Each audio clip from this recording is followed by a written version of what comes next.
A customer taps transfer in their banking app and the funds arrive as quickly as a text message. This is possible with peer-to-peer payments available to roughly a third of the world's population. Today, I want to show you how to set them up with Stablecoin. My name is Przemysław and today I invited our analyst Szymon to help me explain this process. Szymon, the stage is yours.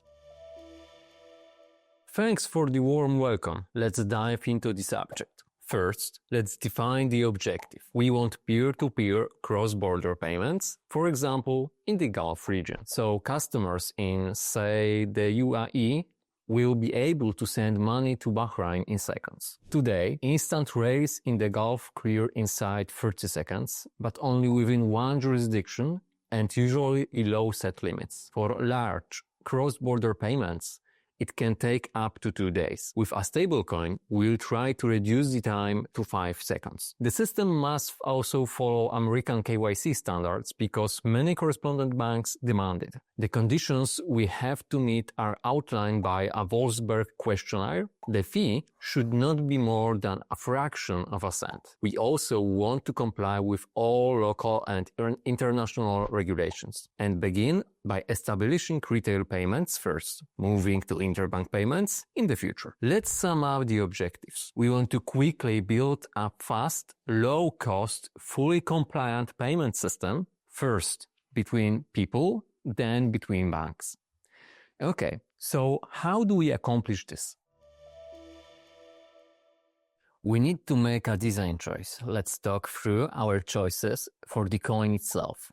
We have 3 options. Adopt a public USDC, create a white label dollar token with Paxos, or mint our own fiat-backed coin. Let's examine these options. If we decide to adopt a public USDC on Stellar Network, we will be able to settle the transaction in roughly 5 seconds. One transfer burns only a 100,000th of a lumen, which is about a fraction of a US cent. We also need to ensure liquidity. There can't be any delays on, for example, the salary day. Circulating USDC on Stellar sits near $151 million, about 0.25% of total USDC in issue. It has doubled in the past year, yet we must still keep buffers and monitor peaks. We also have to figure out a way to run custody. I suggest we go with Fireblocks. More than 2,000 institutions use its multi-party computation, and the platform has already secured over $10 trillion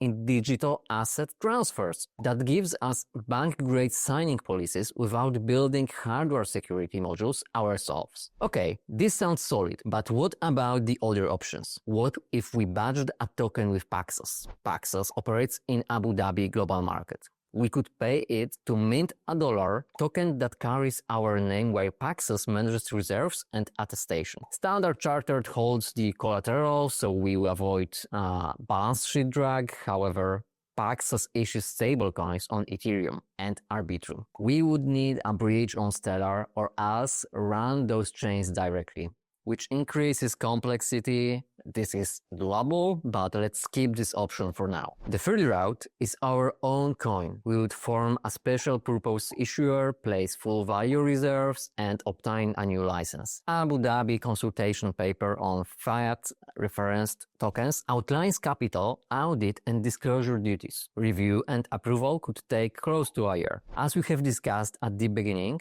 we want the fastest path to market. That is why now, for this particular case, we choose the first option. This way, we already have a compliant coin, rapid settlement, minimal fees, and proven custody. Regulators treat us as holding a spot asset, so the licensing burden is lighter. We can learn from live traffic and later decide whether to badge or issue our own token, for example, on a domestic currency. That brings the first chapter of our stablecoin payments guide to a close. We have chosen the coin, the custody layer, and the fastest licensing route. In the next video, releasing on June 5th, Szymon and I will show you the cloud setup, key management, and the wallet experience. The full end-to-end guide, including interbank settlement and live rollout metrics, lands on June 12th. You will see 2 thumbnails on your screen.